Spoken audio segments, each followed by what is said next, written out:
तारीख को bill pass हुआ, 25 तारीख को पूरे देश में इतना अभूतपूर्व विरोध हुआ। विरोध क्यों हो रहा है?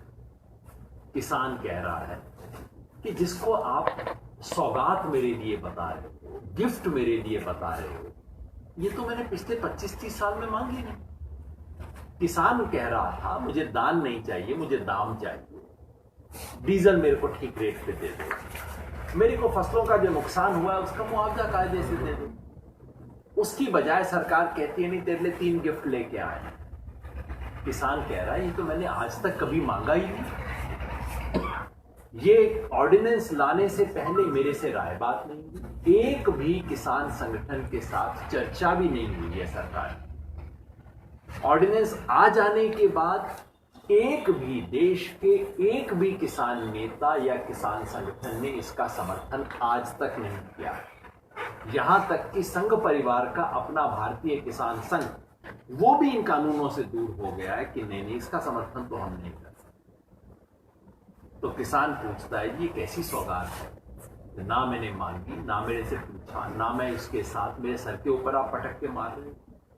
और इसका नतीजा क्या होगा कि पिछले 60-70 साल में किसान के सर पे जो छप्पर आया है, तो छप्पर अभी टूटा हुआ है, आधा अधूरा है, लीक भी करता है, मंडी की व्यवस्था है, एमएसपी है, छोटा सा छप्पर बन गया है। किसान सोच रहा था कि अब उसको पक्का किया जाएगा, और मोदी सरकार कहती है कि चल तेरा छप्पर लीक कर रहा है, ऐसा करते हैं तेरा छप्पर ही हटा देते, अब तेरे को रात को तारे दिखाई देंगे, नीला आकाश दिखाई देगा, आजादी किसान को मिल गई। किसान कहता है मेरे को ये आजादी नहीं। इन तीनों कानून का विरोध जिस तरह से इस देश में हो रहा है, ये तीनों कानूनों को सही नाम से बुलाना चाहिए। एक तो है जमाखोरी खोलो कानून, दूसरा है बंधक किसान कानून, तीसरा है मंडी तोड़ो एमएसपी छोड़ो कानून। ये इनके सीक्रेट नाम होने चाहिए। तो इन तीनों कानूनों के विरुद्ध पूरे देश का किसान आज खड़ा हो गया है। हमारे हरियाणा के साथियों ने 25 तारीख के बाद खुद मिलकर राय बात करके इन लोगों ने कॉल दी है, 17 किसान संगठनों ने, कि 6 तारीख को सरसा में हरियाणा भर के किसान आएंगे। और इनकी कॉल का इतना महत्व था, महत्ता थी कि बाकी तमाम किसान संगठन उसके साथ जुड़ते गए हैं। और ऑल इंडिया किसान संघर्ष समन्वय समिति की तरफ से भी दिल्ली में हमने प्रेस कॉन्फ्रेंस करके इसके समर्थन की घोषणा की। तो अब तक मेरे ख्याल से हरियाणा का कोई छोटा बड़ा संगठन नहीं बचा जिसने या तो शुरू में कॉल ना दी हो या बाद में इसके साथ ना जुड़ गया। और कल सरसा में कोने कोने से किसान आए, हरियाणा के कोने कोने से किसान आएंगे। लोग कहते हैं जी सरसा में क्यों? क्योंकि चौधरी देवीलाल की विरासत की कर्मभूमि। कहते हैं डिप्टी चीफ मिनिस्टर से क्यों मांग रहे हो आप, चीफ मिनिस्टर से बात क्यों नहीं करते? मैं कहता हूं क्योंकि चीफ मिनिस्टर ने कभी किसान नेता होने का दावा नहीं किया। ये हमारे दुष्यंत चौटाला जी कहते हैं, देवीलाल के वंशज हैं वो तो है, और कहते हैं उनकी राजनीतिक विरासत के वारिस।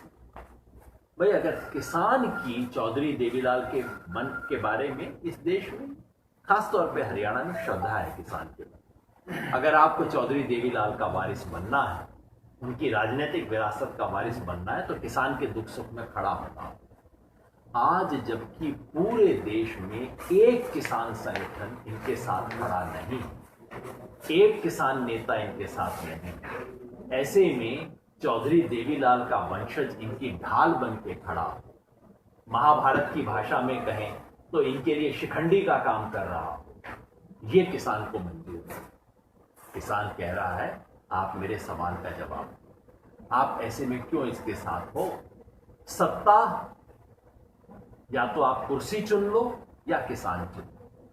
किसान चुनोगे तो हमारे साथ आके जमीन पे बैठ जाओ और इस संघर्ष में शामिल हो। और कुर्सी प्यारी है, ठीक है, कुर्सी से चिपक लो, फिर किसान अपने आप हिसाब कर लेगा इसका। वो कहते हैं कि साहब अब तो बिल पास हो गया, अब तो कानून बन गया, राष्ट्रपति ने मोहर लगा दी, अब क्या हो सकता है? किसान कहता है जैसे आपने संसद में पास कर लिया वैसे हम इसको सड़क पे फेल करके दिखाएंगे। किसान संगठन इसको लागू नहीं होने देंगे। किसानों ने संकल्प लिया है और अब सत्ता को फैसला करना है कि वो किसानों के साथ है या नहीं है। बार बार इसको कांग्रेस बनाम बीजेपी का नाम देने की कोशिश की जाती है। मजे की बात यह है कि कांग्रेस का नाम मैं सिर्फ बीजेपी वालों के मुंह से सुनता हूं। मेरे को ना जमीन पे कांग्रेस कहीं दिखाई देती, ना किसी आंदोलन में दिखाई देती। ये तो साथी हैं आपके, आप इनको दिन रात देखते होगे, पता होगा क्या है कौन से कांग्रेसी है भाई। मैंने तो घूम लिया, पंजाब घूम लिया, हरियाणा घूम लिया, मेरे को तो कहीं पे, और कर्नाटका घूमा मैं इस आंदोलन में, मुझे कांग्रेस कहीं नहीं दिखाई दी। मुझे कांग्रेस सिर्फ टीवी पे दिखाई देती है, वो भी बीजेपी के प्रवक्ता के मुंह से। राहुल गांधी यात्रा निकाले जी, अब इन्होंने ट्रैक्टर यात्रा शुरू की है, बिल्कुल स्वागत। मैं कह रहा हूं, अब तक जो कह रहे थे कि कांग्रेस ने देश भर में किसानों को खड़ा कर दिया, भाई अगर कांग्रेस की ऐसी हिम्मत होती तो बेचारे 50 MP लेके संसद में ना बैठे होते, इस टाइम पावर में होते अगर देश भर के किसानों को खड़ा कर सकते हैं। राहुल गांधी यात्रा कर रहे हैं, सबका स्वागत है। मैं तो चाहता हूं प्रधानमंत्री भी यात्रा करें, मुख्यमंत्री भी यात्रा करें। ये जो AC कमरों के अंदर बुला के अपने स्पेशल किसानों को करके उसका ब्रॉडकास्ट कर रहे हैं, उसकी बजाय बाहर आओ ना, किसानों से बात करो, किसान आपको बताएगा क्या है। और राहुल गांधी जी जब पंजाब हरियाणा घूम लिए तो बड़ा नजदीकी राजस्थान है, थोड़ा राजस्थान भी चले जाओ ना, वहाँ बाजरे के किसान को क्या मिल रहा है, वहाँ मूंग के किसान की क्या हालत है, जरा वो भी देख लो, उनको भी रेट दिलवा दो, बहुत अच्छी बात है।